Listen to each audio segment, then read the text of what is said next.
Hello मित्रांनो, तुमच्या Marathi Dick चॅनलवर स्वागत आहे। मी तुम्हाला मराठी डिक चॅनलवर रोज नवीन इंग्रजी शब्द शिकवणार। तर चला समय नष्ट न करता आजच्या व्हिडिओमध्ये शिकूया इंग्रजी शब्द। इन्क्रीज। इन्क्रीजचा मराठीत अर्थ वाढ, वृद्धी, वाढणे, वाढवणे, वृद्धिगत होणे किंवा कळणे होत आहे। इन्क्रीजला आपण वाक्यात प्रयोग करून बघूया। पहिला वाक्य आहे smoking can increase the risk of developing heart disease.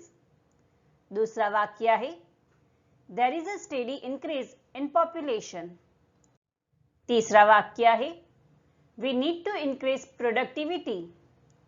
चौथा वाक्य आहे the increase in interest rates is good news for सेवर्स।